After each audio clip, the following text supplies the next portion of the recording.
1959 with the Las Vegas City Police Department, and then in 1973 when LVMPD began, that's when the unit was formed. Currently we're at 16 handlers and 3 sergeants, and we have 24-hour coverage. Our call signs go from K-9 2 to K-9 17. The reason we don't have a K-9 1 is because that's Officer 40. He's the one that was killed in the line of duty. So we retired that call sign, gave it to him. So that's why our most senior call sign starts at K-9 2. So like Jeremy here's K-9 15, I'm K-9 8, and the rest are out there working right now. We work various shifts, so to provide 24-hour coverage. Our day shift starts at 4 in the morning, 5 in the morning, and 6 in the morning. So they stagger each other, 10-hour shifts. And then our swing shift starts at 3 p.m., 4 p.m., 5 p.m., and then our graveyard dog starts at 7 p.m. So that will be kind of overlap, and there's always at least one dog on the streets.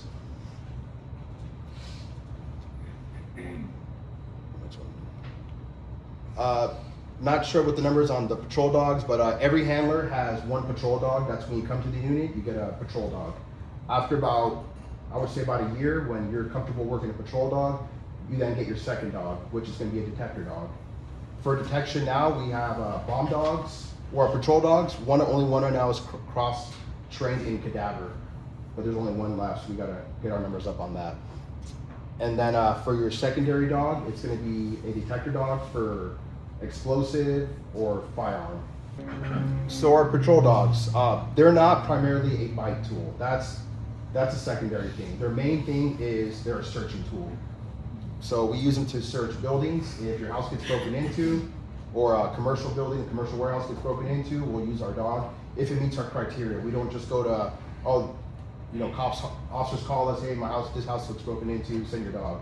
We have to do our whole investigation to make sure that it's a legitimate burglary before we actually use our dog, because once we send that dog inside, it's gonna bite wherever it finds. It's not gonna, just stand there and bark at them. So we have to make sure we cross our T's and dot our I's when we release our dog. Open area searches, that's for if someone's hiding in an open area. Let's say a suspect ran into maybe like a junkyard where it's fenced off. We could cut our dog off there as well, if it meets the criteria. Otherwise, traditionally what we use is a scouting search or on-leash search. We search with a 5 to 6 foot leash until our dog finds the suspect. Evidence searches, that's why we went to firearm dogs. Now our patrol dogs, they can find evidence. Let's say someone runs and drops a hat, okay, we need to go find that hat or that shirt. Our dogs will find it. But primarily our evidence searches now are also for firearm.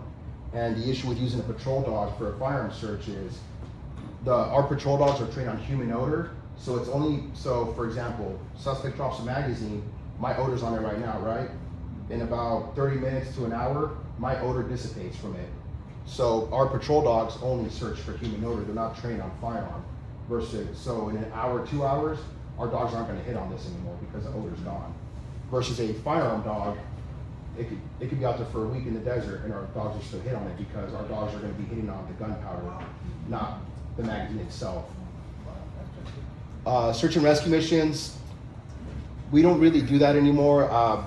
They used to use them as well for, let's say, like a runaway juvenile or maybe like an elderly family member that has Alzheimer's that left the house.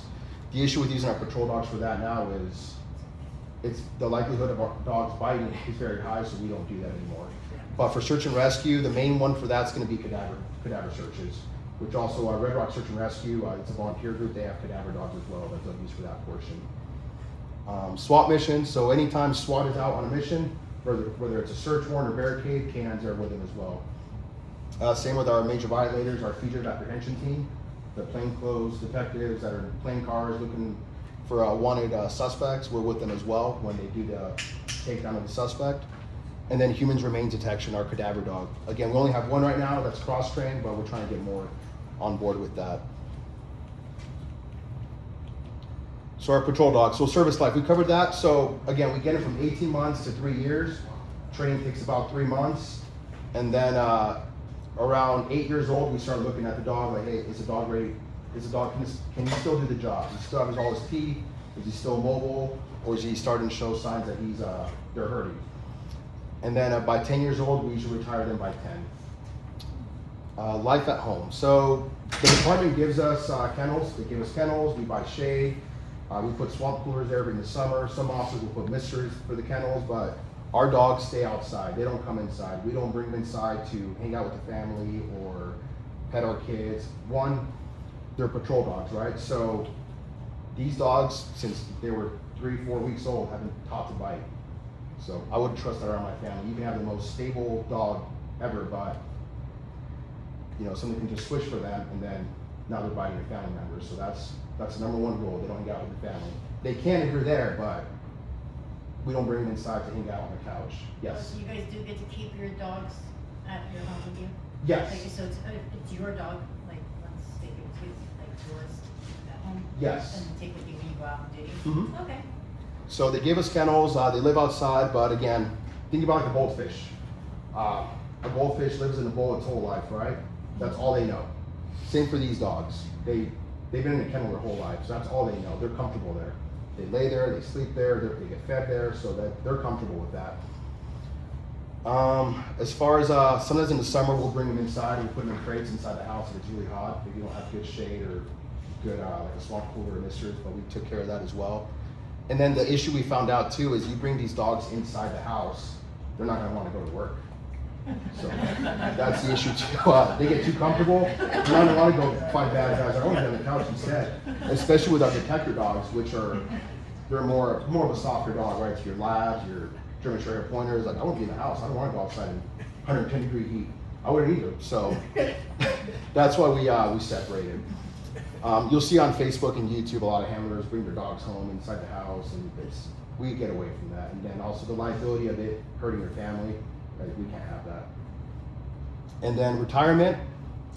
Does anyone know how much these dogs cost? Can anyone guess? Yeah. What do you mean? When we acquire these dogs, does anyone know how much we pay for the dogs? Or department pays? 35,000. 25?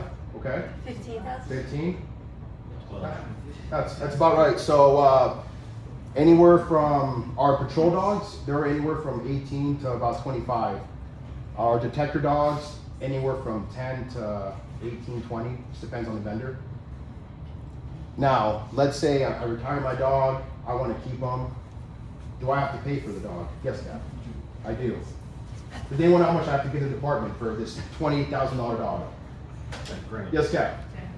$1. So $1. And you think about it, we spent $25,000 just to acquire the dog. We put years of training into the dog. Now this dog's probably worth $60,000, $80,000. And then, yeah, we got to keep it for $1. Yes. So when they retire, you don't keep them in the house, then how do you convert the dogs to be a home dog? It depends on the dog. Some dogs do the transition well, and we do have dogs in our unit that are going to retire and have retired that do that transition well, and some just don't. So The training that you have to do? to transition to the house, yeah, you can bring them in the house, slowly integrate them into the house, the family, maybe in a muzzle. I would definitely do a muzzle, but some dogs just have it in them to transition, and some don't.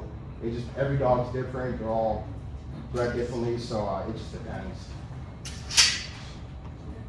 Is there a preference on males or females?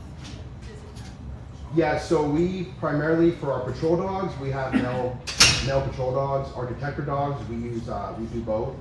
The main reason for that is the vendors in Europe. So a female is bred about 3 or 4 times in her life, right? By the time she's done breeding, she's already 3, 4, 5 years old. Yeah. So she's too old. So we're not going to buy a dog that's 4 or 5 years old at that point. So a lot of vendors or a lot of breeders will keep them in Europe because they'd rather breed them than sell them. Especially if it's a good bloodline, they're not going to sell the females. It's very rare that they do. Now, North Las Vegas did acquire a patrol dog last year, a female dog, but it is rare to, I guess, to have more. It's more common to have male dogs, just because male dogs get sold, the good females get kept, and then the ones that maybe don't do the job well get sent. They're kept for home protection or sold for that home protection as well. Any questions on any of these topics, retirement or life at home, or? I got a question. Yes, Has your dog ever been to? absolutely. He's been multiple times. Yeah. So Yeah, I figured. it's not fun. But They shouldn't, but Yeah, I get they're it. dogs. Even though I'm with them every day, feed them, I brush them, I do everything for them. He still bites me. Yeah, Then just some dogs just do that, and it's, yeah. you know, again, they don't, yes, I'm dad to them, but they're also, they're dogs. Yes, Can your dogs interchange with other partners? they can. So let's say I retired or left the unit, promoted, whatever it is, and my dog was still maybe 4, 5, 6 years old. He's still good enough to work. Yes, we'd give him to a new handler or an experienced handler. It takes about a couple weeks, and then the dog will start feeling, okay, this is dad now. Okay. At the end of the day, dogs, yes, they'll still recognize previous owner, but it's whoever feeds them, that's gonna be their new dad. Whoever feeds them, gives them water, that's who they're gonna start respecting. Next one. So for patrol dogs, how can you guys help us? So the main, our bread and butter is perimeters. Suspect runs from a car, or he runs from a officer somewhere and he's hiding in the backyard or apartment complex, shopping center. The main thing is stay inside. If you do have pets in your yard and you guys notice that there's a perimeter around your neighborhood, bring your pets inside. And then at some point, I like the lights off, but you can turn the lights on. I like more cover of darkness, but you can turn the lights on to maybe deter them from going in your backyard. And then stay inside. And then at some point, you're gonna hear us knocking on your door, look like this. And then I'll be like, hey, we're here to search for someone, they ran from us, can you search your backyard? And then we're gonna ask, do you have any pets in your backyard, any sheds, are your sheds locked, unlocked? And then is anyone supposed to be in your backyard? Does anyone live in your shed or casita? We'll ask all those questions, and then we'll say, hey, can we go through the side yard?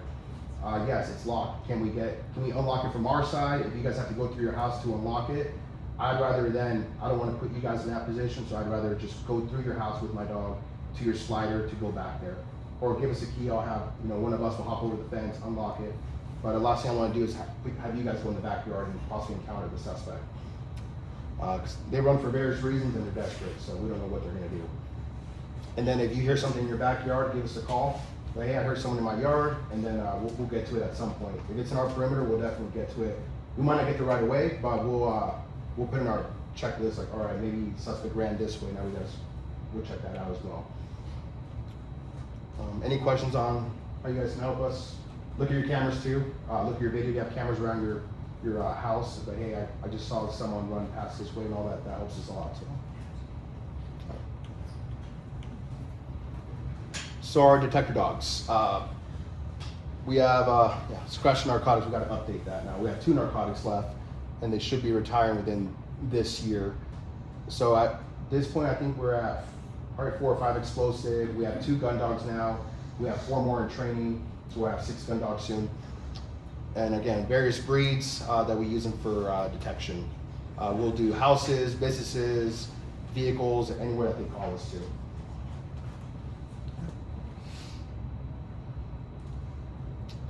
Demos, we do a lot of demos for the community events, so a lot of places will call us, like, hey, can you do a canine demo? We'll show up there, put someone in the bite suit, and let the dog have some fun and make it a great time. It's really easy to update. It was embarrassing. Okay, I'm sorry about that. So every year we do have the canine trials. Have you guys, anyone ever attended the canine trials? Yeah. They're fun. So every year we host them in March. Used to be in October, now they're in March. Usually it's St. Patrick's weekend on a Sunday. It's a 3-day event where handlers from all over the country come here and they all compete. And we give various prizes for different disciplines and awards. But we have handlers from Arizona to California, Utah. That's usually our go-tos because we're the closest. They'll come here. And it's on a Sunday. It's free, open to the public. Usually starts around 8 or 9 a.m. SWAT's there. They do a demo with SWAT stuff, and then it's usually from like 8 to 4 p.m. and then and it's at the South Point Arena. So we just had it. It was a good turnout, but definitely come visit us next year for that. And we'll keep putting it on our Instagram. You guys follow LAPD K9. We put it out a lot. Like, hey, come to the trials. It's coming soon. So it's a very good event. How did you guys do this? We got top dog for one of our handlers and top agency, which is it's pretty good. That's great. Um, Congrats. Our guys did really good. Yeah. we're gonna do a demo here. So this is Officer Johnson. He has a K9 Billy. And this is he's an officer as well. Officer Pluto. He's gonna be our chew toy today. But you'll see these dogs, as soon as they come off the bite, they wanna get another one. These dogs will bite until they pass out. They won't let go.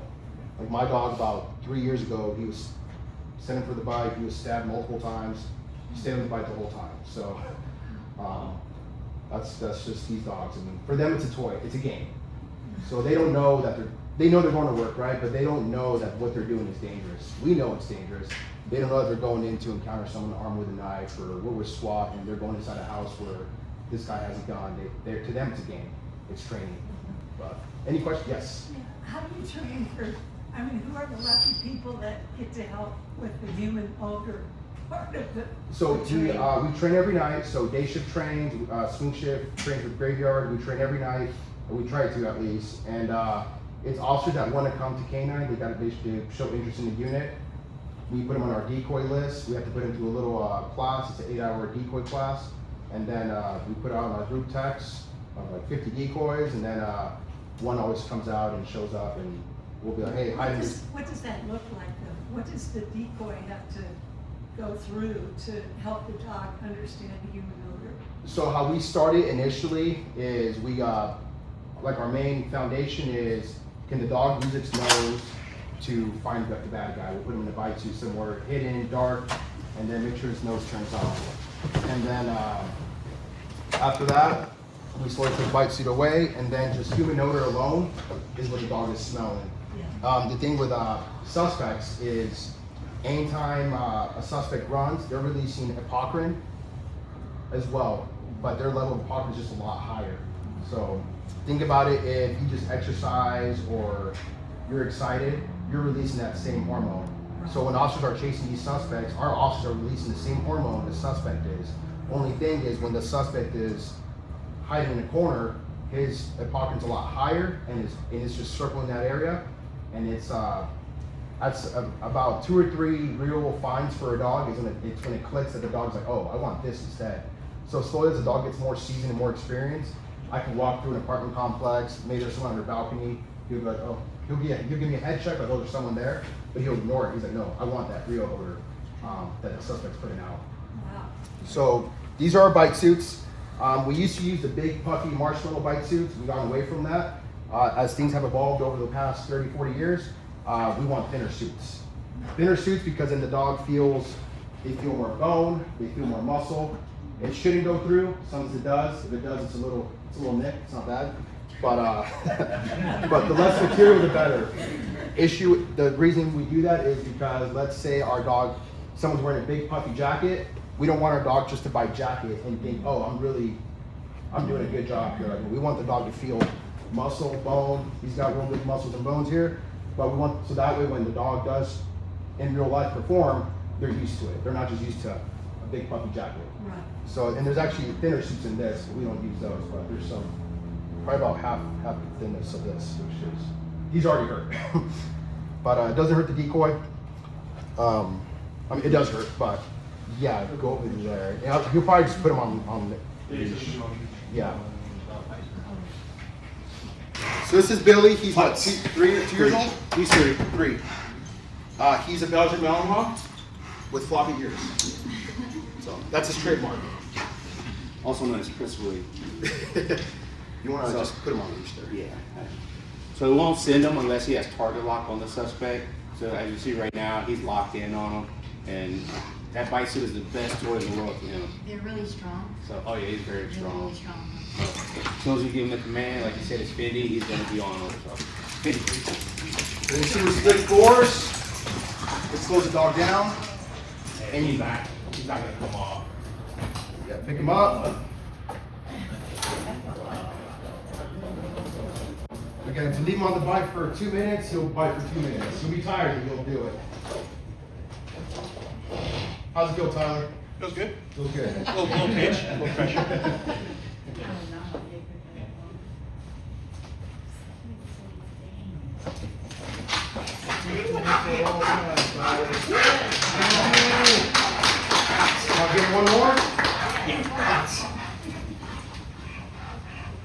Again, we can put him on an arm or a leg, in real life, we teach him, take him, you can get.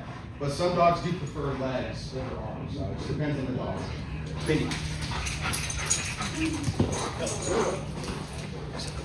But for training, we'll try to feed him an arm just to make it easier. You'll pick him up, you'll put him on a table. We train to put the dog in uncomfortable situations, so the first time, or a lot of times when they're being used, it's not the first time being uncomfortable.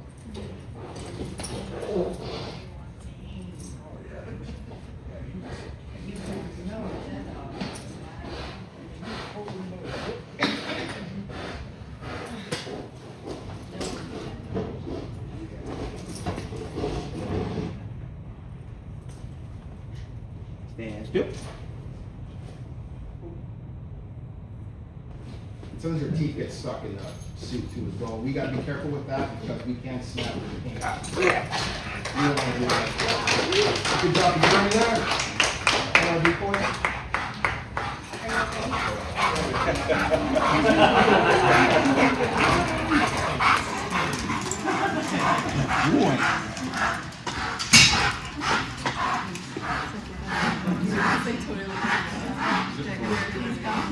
Keep going.